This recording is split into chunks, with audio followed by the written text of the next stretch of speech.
On va y aller à l'instant avec notre premier calcul d'intégrale et on va utiliser les sommes de Riemann. On va faire le problème 4.3. On a un objet qui se déplace. L'objet est initialement au repos et il accélère jusqu'à atteindre sa vitesse maximale tout en parcourant une trajectoire rectiligne. Il poursuit son chemin à une vitesse constante. La vitesse est relevée 4 fois par seconde et est présentée dans le tableau suivant. Donc, premièrement, ce qu'on nous dit ici, la vitesse est relevée 4 fois par seconde. Donc, ça, ce que ça nous dit, c'est qu'on a un delta temps qui est égal à 1 quart de seconde, donc qui est égal à 0,25 secondes. Donc, ça, on peut l'observer soit avec la phrase suivante ou en observant dans notre tableau ici les bonds qu'on fait entre chacune des mesures de temps qui sont chacun égales à 0,25 secondes. Ce qu'on cherche à savoir, c'est le déplacement de l'objet dans la période de 2 secondes. Donc, on a mesuré la vitesse et on cherche à savoir quel est le déplacement de l'objet. Donc, on va utiliser les intégrales et dans ce cas-ci, les sommes de Riemann. Donc, pour les sommes de Riemann, on a besoin du delta t qu'on a trouvé ici grâce au tableau et également grâce à cette phrase-là relevée 4 fois par seconde. Combien a-t-on d'intervalles dans notre problème?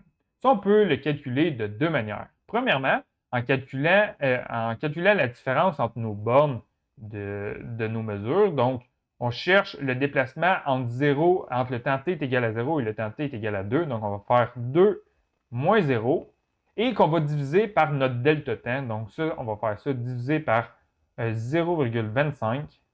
Donc, ça, c'est égal à 2 divisé par 0,25 qui est égal à 8. Donc, on a 8 intervalles. Ça, c'était la première manière de calculer le nombre d'intervalles. Sinon, c'est en prenant notre tableau et en calculant le nombre d'intervalles. Donc, ce n'est pas le nombre de mesures, c'est le nombre d'espaces entre chacune des mesures. Donc, si on a un intervalle, deux intervalles, 3, 4, 5, 6, 7 et 8. Donc, dans notre problème, on a 8 intervalles. On va calculer le déplacement de l'objet grâce aux sommes de Riemann. Donc, on va calculer la somme de gauche ainsi que la somme de droite. On va débuter avec les sommes de gauche.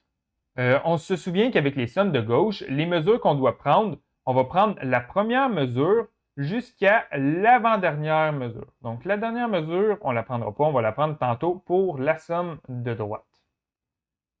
Donc, le calcul de somme de gauche, on va le calculer comme ça ici.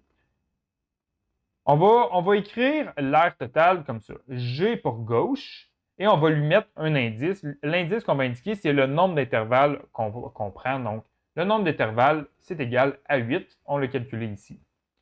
Et ce qu'on va faire, on va prendre chacune des mesures de vitesse, ici, nos 8 mesures de vitesse, qu'on va multiplier par notre delta t, qui est égal ici à 0,25 secondes. Donc, on va faire ce calcul-là ici. Donc, on prend la première vitesse, 0 mètres par seconde, qu'on multiplie par 0,25 secondes, qui est notre delta temps.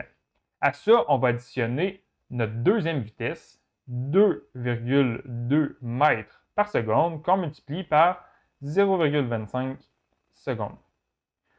Qu'on additionne notre troisième mesure de vitesse, 5,1 fois 0,25 plus 7,3 fois 0,25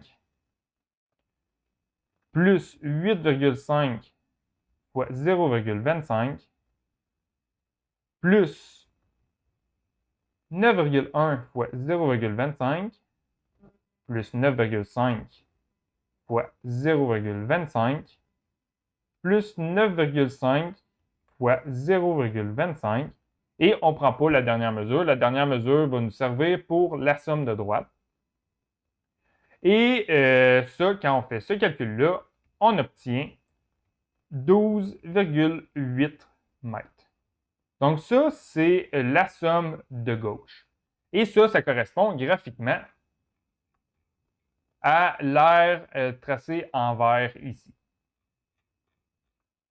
On va maintenant faire le même calcul, mais cette fois-ci avec la somme de droite. Et l'air qui correspond à la somme de droite, on va écrire la lettre D, D pour droite. Et en indice, encore une fois, on va mettre le nombre d'intervalles qu'on a utilisé dans notre calcul, que dans ce cas-ci, c'est égal à 8. Et pour le calcul de somme de droite, on va on va partir de la dernière mesure et on va toutes les prendre sauf la première.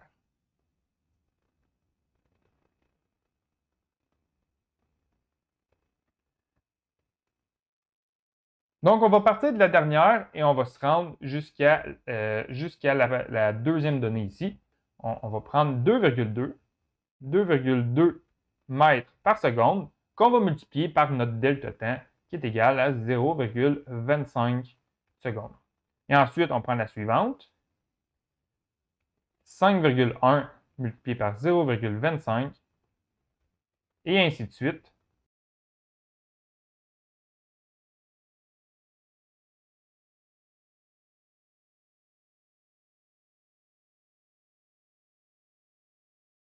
Et quand on fait la somme de chacune de ces sous-sections-là, on obtient 15,175 mètres.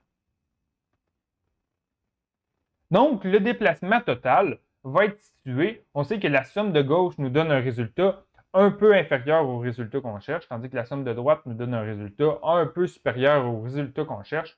Donc, l'aire totale, le déplacement total va être situé entre 12,8 mètres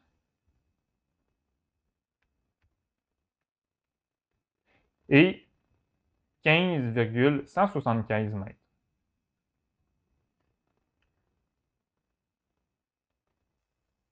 Donc, la somme de Riemann, ça nous permet d'obtenir une approximation du déplacement. Donc, grâce aux sommes de Riemann, on sait que le déplacement de l'objet est situé entre 12,8 mètres et 15,175 mètres.